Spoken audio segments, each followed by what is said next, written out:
Assalamualaikum warahmatullahi wabarakatuh. Apa kabar anak-anak hebat? Semoga selalu dalam keadaan sehat ya, dan tetap semangat meskipun belajar dari rumah. Baiklah, hari ini kita akan belajar ilmu pengetahuan alam. Silakan anak-anak bisa mempersiapkan buku paket tematiknya, tema A. Tujuan pembelajaran hari ini adalah agar anak-anak mengetahui bagaimana cara perkembangbiakan tumbuhan dan hewan. Oke, di video kali ini kita akan belajar materi perkembangbiakan tumbuhan, yaitu materi IPA di kelas 6 tema 1. Oke anak-anak, kita langsung saja ke pembahasannya, di mana perkembangbiakan tumbuhan itu ada dua jenis anak-anak. Yang pertama, ada perkembangbiakan tumbuhan secara generatif dan juga perkembangbiakan tumbuhan secara vegetatif. Nah, tentu ada perbedaan perkembangbiakan tumbuhan secara generatif dan juga secara vegetatif. Untuk perkembangbiakan tumbuhan secara generatif, itu merupakan perkembangbiakan tumbuhan yang terjadi melalui perkawinan atau penyerbukan anak-anak. Sedangkan perkembangbiakan tumbuhan secara vegetatif itu merupakan perkembangbiakan tumbuhan yang terjadi tanpa melalui perkawinan atau tanpa penyerbukan. Nah, jadi jelas ya bedanya. Jika generatif itu melalui perkawinan, sedangkan vegetatif itu tanpa melalui perkawinan. Kemudian selanjutnya itu kita akan membahas tentang perkembangbiakan tumbuhan secara generatif. Nah, anak-anak, perlu kalian ketahui bahwa perkembangbiakan tumbuhan secara generatif itu biasanya dialami oleh tumbuhan yang berbunga. Nah, organ terpenting dalam perkembangbiakan generatif ini adalah bunga anak-anak. Perkembangbiakan generatif itu biasanya diawali dengan peristiwa yang disebut dengan penyerbukan. Nah, apakah ada yang tahu apa itu penyerbukan? Oke, jadi penyerbukan merupakan peristiwa jatuhnya serbuk sari ke atas kepala putih. Nah, anak-anak, seperti yang Bu Tridi sampaikan tadi, bahwa organ terpenting dalam perkembangbiakan generatif itu adalah bunga. Oke, jadi berikut ini kita akan membahas tentang bagian-bagian bunga. Nah, di sini Bu Tridi sudah menyiapkan gambar bunga yang dibelah anak-anak. Jadi ini merupakan gambar bunga yang dibelah, tujuannya agar terlihat bagian-bagian dari bunga ini. Nah, anak-anak bisa kalian cermati, di sini ada bagian-bagian bunga yang tentu memiliki nama dan juga fungsinya masing-masing. Oke, adapun yang pertama, bagian ini itu disebut dengan tangkai bunga. Oke, jadi tangkai bunga ini berfungsi untuk menghubungkan bunga dengan batangnya, anak-anak. Kemudian selanjutnya yaitu bagian ujung tangkai bunga yang agak membesar ini disebut dengan dasar bunga. Nah, dasar bunga ini merupakan tempat melekatnya mahkota bunga. Kemudian bagian selanjutnya itu pada bagian ini. Nah, kalian di sini bisa perhatikan pada bagian ini itu disebut dengan kelopak bunga. Jadi kelopak bunga merupakan bagian yang menyelimuti bunga saat bunga masih menguncup. Jadi ketika bunga ini masih kuncup, itu dilindungi oleh kelopak bunga agar tidak terserang oleh serangga maupun oleh ulat, anak-anak. Nah, kelopak bunga ini akan terbuka apabila bunganya sudah mekar. Kemudian bagian selanjutnya yaitu bagian yang berwarna-warni pada bunga itu disebut dengan mahkota bunga. Nah, jadi mahkota bunga ini merupakan perhiasan dari bunga. Umumnya mahkota ini berwarna-warni, ada yang berwarna kuning, merah, hijau, dan lain sebagainya.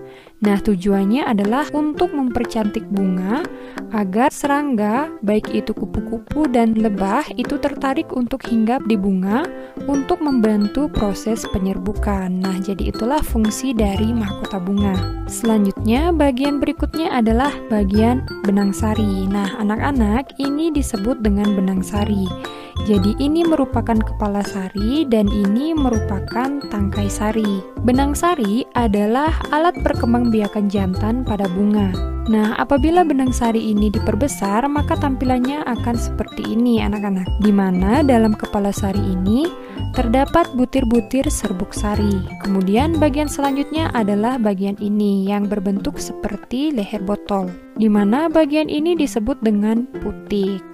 Nah, jadi pada bagian putik yang ini itu disebut dengan kepala putik dan bagian ininya disebut dengan tangkai putik, anak-anak. Putik merupakan alat perkembangbiakan betina pada bunga. Bentuk putik seperti yang Bu Tridi katakan tadi, yaitu berbentuk seperti botol yang lehernya lurus dan panjang. Nah, kemudian bagian selanjutnya adalah bagian ini, di mana bagian ini disebut dengan bakal biji. Kenapa bagian ini disebut dengan bakal biji?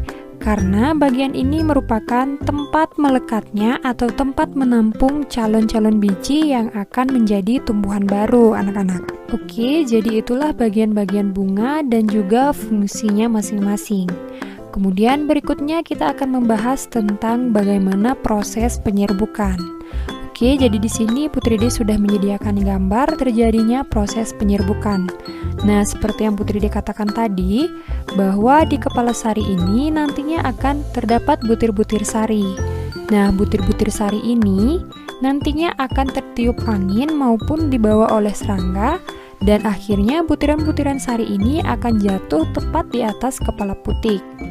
Nah, setelah jatuh di atas kepala putik, kemudian butir-butir sari itu akan turun ke dasar bakal biji, anak-anak. Nah, apabila butiran-butiran sari tersebut sampai di dasar bakal biji atau bakal buah, maka nantinya bakal buah ini akan berkembang terus hingga menjadi calon tumbuhan baru, anak-anak. Nah, jadi seperti itulah proses penyerbukan secara singkat.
Selanjutnya adalah cara perkembangbiakan vegetatif pada tumbuhan.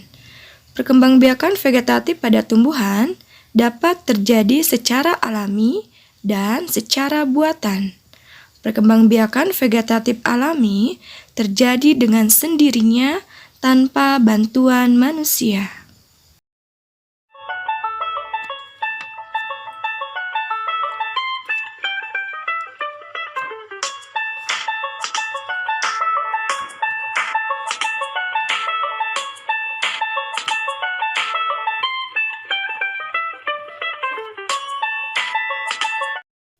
Macam-macam perkembangbiakan vegetatif alami antara lain tunas, tunas adventif, umbi lapis, umbi batang, umbi akar, akar tinggal, geragi, dan spora. Perkembangbiakan vegetatif buatan adalah perkembangbiakan yang dilakukan dengan bantuan manusia. Contohnya adalah dalam video berikut ini.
Semua makhluk hidup harus berkembang biak agar jenisnya tidak punah, termasuk hewan. Perkembangbiakan hewan terdiri dari dua cara, yaitu secara generatif dan vegetatif. Perkembangbiakan generatif merupakan perkembangbiakan yang terjadi karena bersatunya sel kelamin jantan atau spermatozoid dan sel kelamin betina atau ovum. Contoh perkembangbiakan generatif hewan diantaranya 1. Ovipar, bertelur. 2.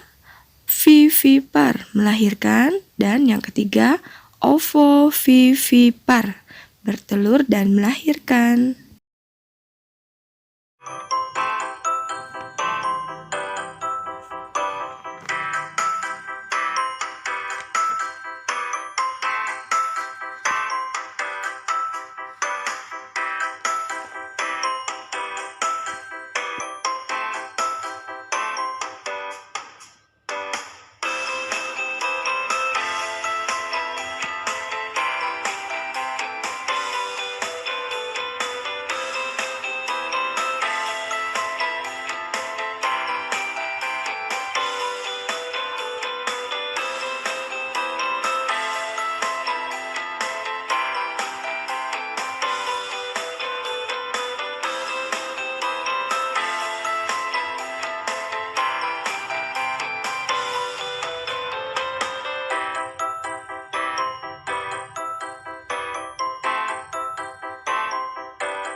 Baiklah anak-anak, alhamdulillah pelajaran kita hari ini sudah selesai.